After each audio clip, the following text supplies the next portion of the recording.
तो आज हम करेंगे प्रश्नावली 3.5 का चौथे का फर्स्ट।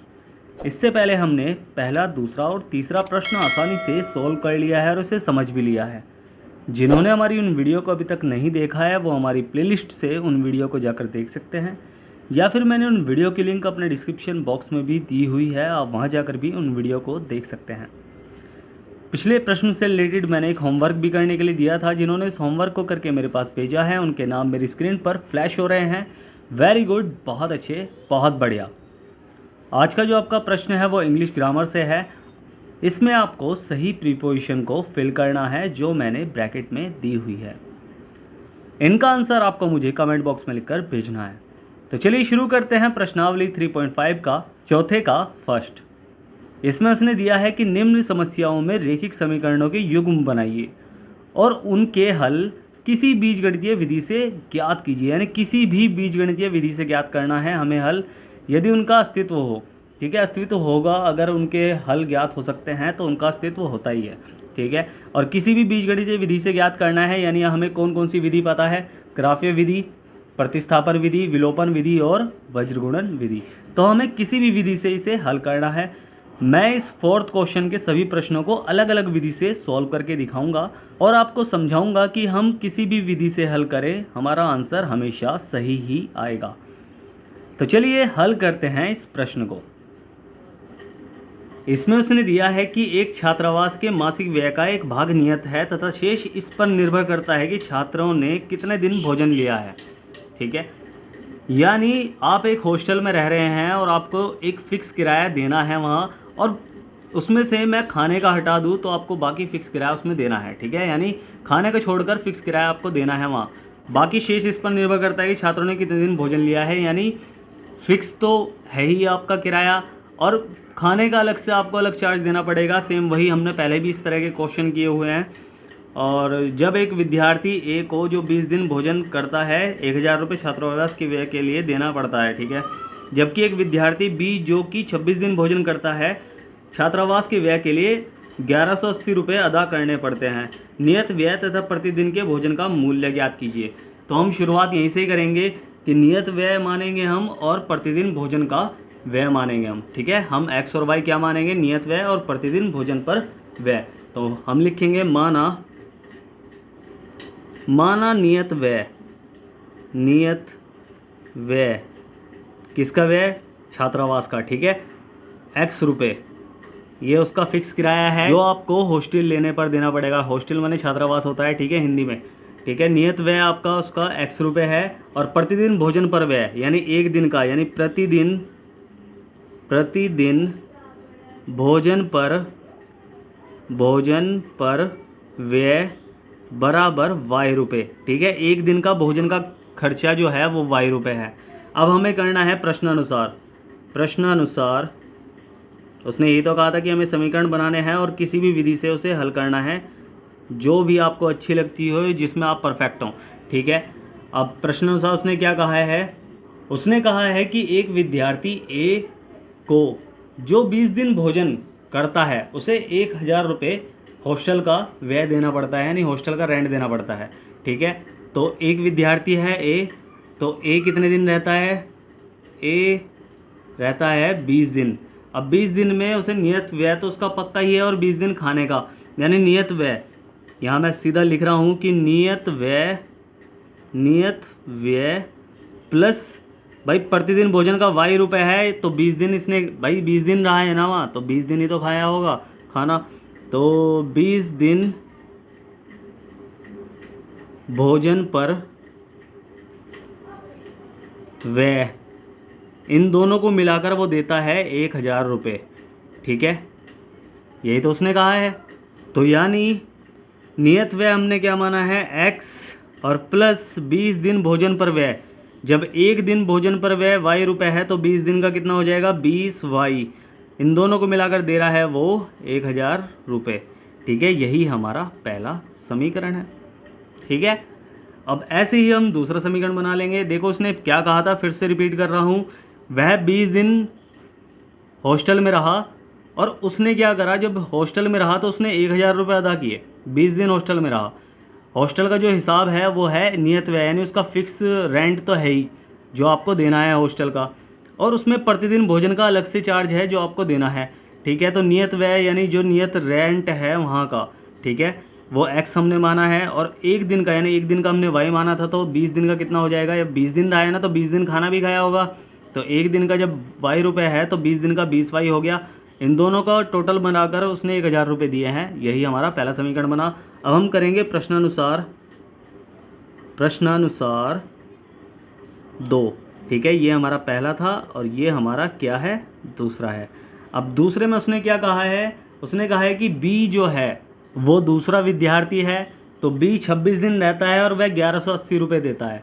ठीक है, बी 26 दिन रहता है और वह 1180 रुपये देता है, तो हम इसे भी लिखेंगे। उसमें उसका फिक्स चार्ज तो है ही, यानी होटल में उसने रहने का, इसमें लिख लो बी कितने दिन रहता है, ये तो 20 दिन रहा। ठीक है, और बी जो है वो 26 दिन रहा। ठीक है, 26 दिन रहा, तो 26 दिन का हिसाब क्या बैठा, उसका नियत व्यय तो है ही जो हॉस्टल का है, नियत व्यय प्लस जब एक दिन का भोजन का y रुपये है तो 26 दिन का भोजन का कितना हो जाएगा, 26y, यानी सीधा मैं अभी तो लिख रहा हूँ कि 26 दिन भोजन पर व्यय बराबर टोटल मिलाकर कितने रुपए दे रहा है, वो दे रहा है 1180 रुपये। ठीक है, यानी नियत व्यय हमने माना है x प्लस एक दिन का y रुपये है, तो 26 दिन का कितना हो जाएगा, 26y रुपये, और बराबर 1180। ये हमारा हो गया दूसरा समीकरण। ठीक है, हमारे पास 2 समीकरण बन गए। भाई ये 20 दिन रहा, ये 26 दिन रहा, इसका नियत व्यय तो दोनों के सेम थे, यानी जो हॉस्टल का चार्ज है वो तो फिक्स था ही, और खाने का अलग से चार्ज, जब एक दिन का y रुपये है तो ये तो 20 दिन रुका, तो 20 दिन का 20y हो गया, और ये 26 दिन रुका तो 26y हो गया। ठीक है, तो दोनों का जो उसका नियत व्यय है और जो खाने का उसका चार्ज लगा, टोटल मिलाकर उसने दिए 1180 रुपये, बी ने और ए ने दिए हैं 1000 रुपये। ये हमने दोनों समीकरण बना लिए। अब हम इसे किसी भी विधि से हल कर सकते हैं। मैं विलोपन विधि से कर रहा हूँ, विलोपन विधि।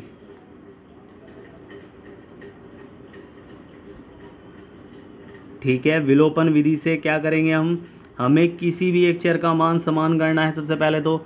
ठीक है, एक चर का गुणांक समान करना है हमें। तो हमने देखा कि ये तो पहला समीकरण है, ये दूसरा समीकरण है, तो दोनों समीकरणों में x का गुणांक तो सेम ही है, तो हम तो इसमें कुछ चेंज करने की ज़रूरत नहीं पड़ेगी इसमें। तो हम क्या करेंगे, छोटा सा गैप देकर, थोड़ा सा ही गैप देंगे, ताकि हम लिख सकें कि जोड़ने पर या घटाने पर, क्योंकि विलोपन विधि में तो जोड़ने पर या घटाने पर लिखा जाता है।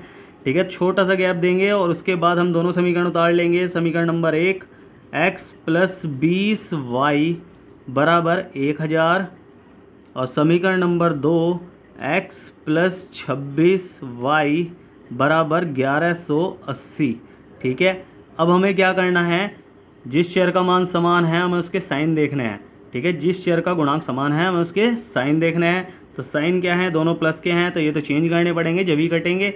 नीचे वाला अगर माइनस का हो जाए जब भी तो ये ऊपर वाला प्लस का हो जाएगा, नीचे माइनस का हो जाएगा तो ये कट जाएगा। तो जब हमें चिन्ह चेंज करना होता है, यानी जब हमें साइन चेंज करना होता है, तो हम क्या करते हैं, हम लिखते हैं समीकरण 1 व 2 को घटाने पर। जब हमें साइन चेंज करना होता है तो हम क्या लिखते हैं, घटाने पर, और जब हमें साइन चेंज नहीं करना होता तो हम लिखते हैं जोड़ने पर। ठीक है, यहाँ तो हमें साइन चेंज करना पड़ेगा तभी ये कटेंगे। तो जब घटाने पर लिखा तो नीचे वाले के साइन चेंज हो जाएंगे, ये प्लस का है, ये किस में हो गया, माइनस का, ये प्लस का है, ये किस में हो गया, माइनस का, ये प्लस का है, किस में हो गया, माइनस का।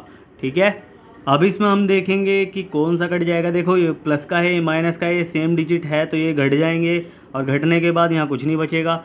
ठीक है, ये प्लस का है, ये माइनस का है, तो ये भी उल्टे चिन्ह है, यानी ये भी घटेंगे। तो 20 में से भाई 26 में से 20 गया तो क्या बचा, 6 बचा, और बड़े वाले का चिन्ह यानी 26 का चिन्ह यानी माइनस का चिन्ह हो गया। ठीक है, पहले वाला चिन्ह नहीं है अब ये नए वाले जो चिन्ह बनाए हैं हमने। ठीक है, जब घटाने पर लिखा तो ये जो चिन्ह चेंज हुए हैं ये इसके ओरिजिनल चिन्ह है आपसे। ठीक है, तो ये माइनस का 6y बराबर, अब देखो ये प्लस का है, ये माइनस का है, यानी ये भी घटेंगे, और जब ये घटेंगे तो क्या हो जाएंगे भाई, एक देखो 1180 में से 1000 गए तो 180 बचेगा, वो भी माइनस का, क्योंकि माइनस वाली जो संख्या है जिसके साथ माइनस का चिन्ह है वो बड़ा है। ठीक है, तो माइनस वाली संख्या बड़ी है, ठीक है, माइनस के चिन्ह वाला बड़ा नहीं होता, ठीक है, माइनस की संख्या वाली बड़ी है। तो ये हो जाएगा 180, ठीक है। अब 180 को हम y का मान निकाल लेंगे, माइनस से माइनस तो यहीं काट सकते हैं हम, तो y का मान निकल जाएगा, क्या निकल जाएगा, 180 बटे 6, तो 6 दूनी 12, 6 तिया 18, तो आएगा 30, ठीक है। तो y का मान क्या निकल के आया, y का मान निकल के आया 30, ठीक है। अब हमें ऐसे ही x का मान ज्ञात कर लेंगे। x का मान कैसे ज्ञात होगा, हमें y का मान किसी भी समीकरण में रखना है तो x का मान हमें ज्ञात हो जाएगा। तो हम लिखेंगे कि y का मान समीकरण 1 में रखने पर, जब y का मान समीकरण नंबर 1 में रखेंगे तो समीकरण नंबर 1 क्या है हमारा, x प्लस 20y बराबर 1000। अब इसमें हम y की जगह क्या रखेंगे, 30 रखेंगे, तो x प्लस 20 गुणा 30 बराबर 1000।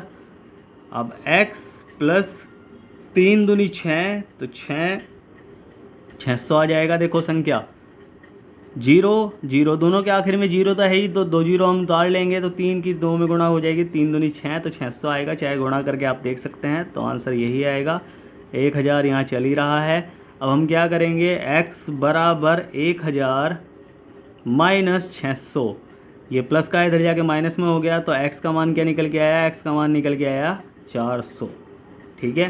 अब हमने x और y दोनों के मान ज्ञात कर लिए हैं, x बराबर 400 आया और y बराबर 30 आया। तो हमने देखा कि x हमने क्या माना था, नियत व्यय, तो नियत व्यय यानी मैं सीधा लिख रहा हूँ कि हॉस्टल का या छात्रावास लिख लूँ इसे मैं, छात्रावास का नियत व्यय बराबर 400 रुपये, ठीक है। छात्रावास का नियत व्यय बराबर 400 रुपये हो गया। और हमने जो y था वो हमने क्या माना था, प्रतिदिन भोजन का व्यय, तो प्रतिदिन यानी एक दिन, प्रतिदिन भोजन का व्यय बराबर 30 रुपये, यही हमारे आंसर है, ठीक है। उम्मीद है आपको प्रश्न अच्छे समझ में आया होगा। अगर प्रश्न अच्छे समझ में आया है तो वीडियो को लाइक करें, शेयर करें अपने दोस्तों के साथ जितना हो सके, और सब्सक्राइब करें, आपका अपना चैनल है। अगर प्रश्न अच्छे समझ में नहीं आया है तो मुझसे आप कांटेक्ट कर सकते हैं, मैंने नीचे टेलीग्राम की लिंक दी हुई है, आप वहां जाकर मुझसे पूछ सकते हैं, मैं आपकी पूरी हेल्प करूंगा। यही क्वेश्चन आपको करने के लिए दे रहा हूं ताकि आप किसी भी विधि से आप इसे सॉल्व करके मुझे भेज सकें जिसमें भी आप परफेक्ट हो चुके हैं, ठीक है। तो आप विलोपन विधि से मैंने कर लिया है, आपके पास बचती है प्रतिस्थापन विधि, वज्रगुणन विधि। आप इन दोनों विधियों में से किसी भी विधि से, यानी जिस क्वेश्चन को मैं जिस विधि से कर रहा हूँ उसे छोड़कर आप किसी भी विधि से इस क्वेश्चन को करके मेरे पास भेज सकते हैं, मैं चेक ज़रूर करूँगा। और स्टार्टिंग में जो आपसे मैंने प्रश्न पूछा है सही प्रीपोजिशन भरने वाला, उसका आंसर आपको मुझे कमेंट बॉक्स में लिखकर भेजना है, ठीक है। फिर से कह रहा हूँ, वीडियो को लाइक करें, शेयर करें अपने दोस्तों के साथ और सब्सक्राइब करें, आपका अपना चैनल है। और मिलते हैं फिर अगली वीडियो में, तब तक के लिए bye bye, tata, see you.